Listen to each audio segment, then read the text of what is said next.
Hello students, ये आपके सामने एक क्वेश्चन है। इसमें लिखा है area of the polygon whose vertices are the non real roots of the equation.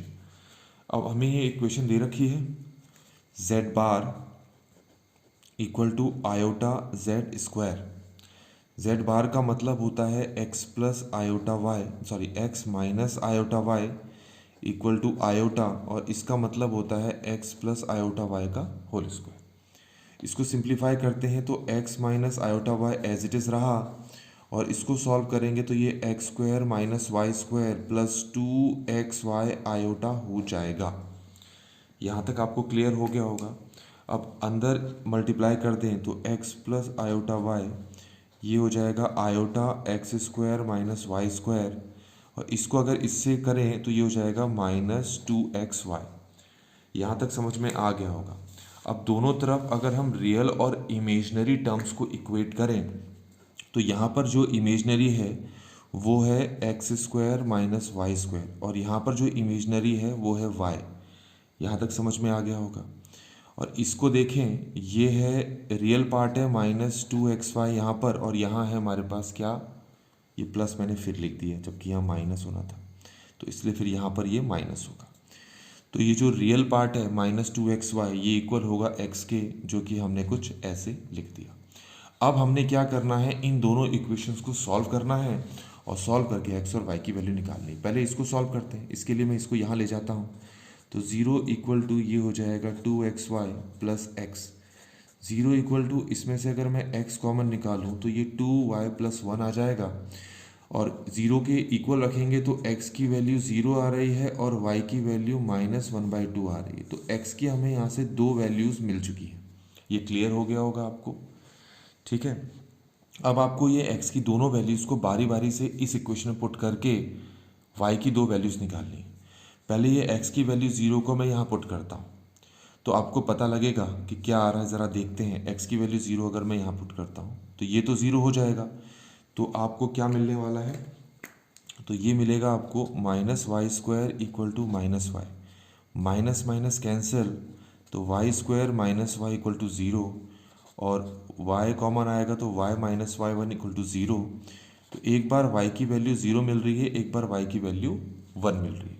तो 0 पुट करने से ये दो वैल्यूज़ मिली, तो 0 0 तो एक हो गया कोऑर्डिनेट, और 0 1 हो गया दूसरा कोऑर्डिनेट। तो ये हमें मिल चुका है यहाँ पर, ठीक हो गया। अब हमारे पास ये है -1/2 को यहाँ पुट करना है। तो अगर -1/2 को पुट करता हूँ तो ये तो एक्स स्क्वायर रहेगा, -1/2 का होल स्क्वायर हो जाता है 1/4। यहाँ पुट करूँगा तो ये प्लस हो जाएगा, तो ये हो जाएगा 1/2। यहाँ लेकर सॉल्व करूँ तो एक्स स्क्वायर इक्वल हो गया 1/2 प्लस 1/4।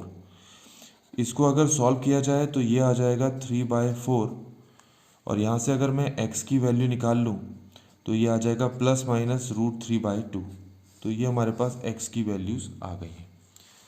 तो इस बार मैंने y की वैल्यू पुट की थी -1/2, तो x की दो वैल्यूज़ मिली हैं। इसका मतलब है एक तो प्लस √3/2 कॉमा -1/2, और दूसरा -√3/2 कॉमा -1/2। तो फाइनली हमें यहाँ पर 4 पॉइंट्स मिल गए हैं। अब इनको हम ग्राफ में शो करेंगे और उसके बाद जो फाइंड करने के लिए कहा है। ध्यान रखना, वर्टिसेस कौन से लेने हैं, non real roots of the equation whose vertices are the non real roots लेने हैं, ठीक है, नॉन रियल। अब ज़रा ये देखो कि अगर मैं इन सभी पॉइंट्स को यहाँ पर शो करूँ, ये मैंने यहाँ पर ग्राफ बना लिया, ठीक है। इसमें 0,1 तो यहाँ कहीं होगा, ये क्लियर हो गया होगा आपको। थोड़ा सा ऊपर बना देता हूँ, कोई दिक्कत नहीं है। 0,1 यहाँ बना दिया मैंने।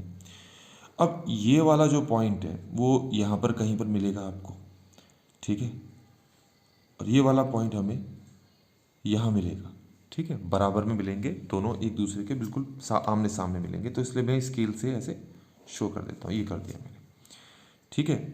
और ओरिजिन जो मिलेगा हमें वही मिलेगा।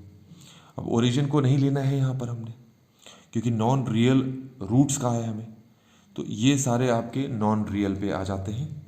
तो इसलिए इनको अगर मैं यहाँ पर ज्वाइन करूँ, फ्री हैंड से भी ज्वाइन कर सकते हो, ऐसा कोई प्रॉब्लम नहीं है, ठीक है, तो आपको दिख रहा होगा, आपके पास एक ट्रायंगल आ चुका है, ये ट्रायंगल आ चुका है। इस ट्रायंगल में ये हो गया बेस और यहाँ से यहाँ तक का ये हो गया हाइट। अच्छा, ये बेस निकालना है तो उसके लिए आपको इन दोनों के बीच में डिस्टेंस फॉर्मूला लगाना पड़ेगा। तो एक तो ये कर सकते हो, दूसरा आपको पता है यहाँ से यहाँ तक के डिस्टेंस को x बोलते हैं, यहाँ से यहाँ तक के डिस्टेंस को भी x बोलते हैं। तो इन दोनों को जोड़ दोगे तो आपके पास ये टोटल लेंथ आ जाएगी, क्योंकि यहाँ पर y जो है वो तो कांस्टेंट है। तो इन दोनों को अगर मैं जोड़ दूँ, नेगेटिव साइन को अगर मैं अवॉइड करूँ, तो हमारे पास ये हो जाएगा, कितना आ जाएगा, √3। तो बच्चों यहाँ से यहाँ तक हमारे पास जो डिस्टेंस आ गया वो √3 आ गया। ये क्लियर हो गया होगा। देखिए ये डिस्टेंस है 1 और ये वाला जो डिस्टेंस है ये है 1/2, क्योंकि इसके जो कोऑर्डिनेट है वो है √3/2 कॉमा -1/2। ये -1/2 का मतलब होता है यहाँ से यहाँ तक का डिस्टेंस। तो हम पॉजिटिव लेंगे, ये डिस्टेंस हो गया 1/2, ये हो गया 1, तो टोटल डिस्टेंस ये वाला हो गया 3/2। सही, कितना हो जाएगा, 3/2, हाँ 3/2 हो गया। तो अब इस ट्रायंगल का अगर मैं एरिया निकालूं, जिसका फॉर्मूला होता है half into base into height, तो बेस हमारे पास √3 है और हाइट हमारे पास 3/2 है, तो ये 3√3/4 आ गया। तो इस तरीके से बच्चों हमारे पास इस ट्रायंगल में जो पॉलीगन में हमें फाइंड करना था वो कर लिया। तो जो ए ऑप्शन है हमारे आंसर के साथ मैच कर रहा है।